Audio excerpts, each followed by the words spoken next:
আসসালামু আলাইকুম। সবাই কেমন আছেন? আপনাদের সবাইকে আরো একটি নতুন ওয়েদার আপডেট ভিডিওতে জানাচ্ছি সুস্বাগতম। বন্ধুরা, ইতিমধ্যে কিন্তু আমরা লক্ষ্য করতে পেরেছি যে বাংলার আকাশ থেকে কিন্তু বৃষ্টির সম্ভাবনা চলে গিয়েছিল, কিন্তু 27শে আগস্টে এসে আবারও সেটি বৃষ্টিপাত হচ্ছে, কিন্তু এক সাইড নিয়ে বৃষ্টিপাত হচ্ছে। আমরা যদি একটু লক্ষ্য করি, এই দিক দিয়ে কিন্তু ইন্ডিয়া হয়ে বাংলাদেশ হয়ে ফরিদপুরকে পিছনে ফেলে নাগরপুর টাঙ্গাইল হয়ে ময়মনসিংহ হয়ে কিন্তু সেই বৃষ্টিপাতটা আবার গিয়ে লাগছে হচ্ছে কি ইন্ডিয়ার শিলং হয়ে। আমরা আজকে দেখতে পাচ্ছি যে ইতিমধ্যে কিন্তু সবচেয়ে বেশি বৃষ্টিপাত লক্ষ্য করা যাচ্ছে, যেটা কিন্তু 15 ডিভিজনকে ছাড়িয়ে যাচ্ছে এবং দুইটি বিভাগে সবচেয়ে বেশি বৃষ্টিপাত হচ্ছে, যেটা ময়মনসিংহ এবং সিলেট বিভাগে। তাছাড়া হচ্ছে গিয়ে ঢাকা বিভাগে কিছু কিছু এলাকা জুড়ে বৃষ্টিপাত হচ্ছে এবং চট্টগ্রাম বরিশাল বিভাগের কিছু কিছু এলাকা জুড়ে বৃষ্টিপাত হচ্ছে বঙ্গোপসাগরের তীর ঘেঁষে। তো আপনারা কে কোন জেলা থেকে আমাদের ভিডিওগুলো ওয়াচ করেন সেটা একটু কমেন্ট করে ঝটপট জানিয়ে দিবেন, যাতে করে আপনাদের কমেন্টগুলো আমি পড়তে পারি এবং পরবর্তীতে আমি চাইলে যাতে আপনাদের সেই কমেন্টগুলোকে একটু অ্যাড করতে পারে।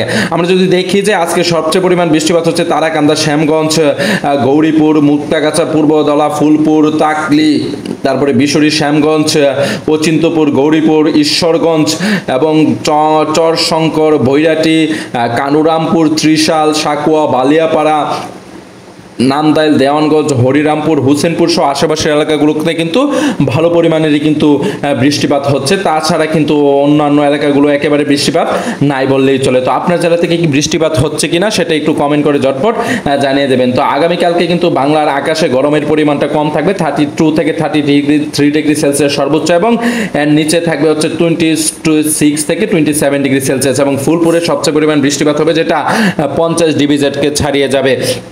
তাছাড়া বন্ধুরা, আগামীকালকে যদি আমরা দেখি যে বাতাসের গতিপথ কিন্তু 18 কিলোমিটার থেকে 19 কিলোমিটার পার ঘন্টায় কিন্তু বঙ্গোপসাগরে বইবে, এবং সেটা কিন্তু তীর এসে আস্তে আস্তে গতি পরিবর্তন করতে থাকবে এবং কমতে থাকবে। তাছাড়া বজ্রপাতের পরিমাণটাও কিন্তু আগামীকালকে মোটামুটি ভালোই হবে, যেটা 1500 জেকেজুল থেকে 1700 জেকেজুল কিন্তু ঢাকা সহ আশেপাশের এলাকাগুলোতে বিক্ষিপ্ত হবে। নান্দাইলেও সেম, এবং কিছু কম থাকবে হচ্ছে গিয়ে উত্তরবঙ্গের দিকে, যেটা 300 থেকে 700 জেকেজুলের মধ্যে। এছাড়াও কিন্তু আরও কম থাকবে অন্যান্য দিকে।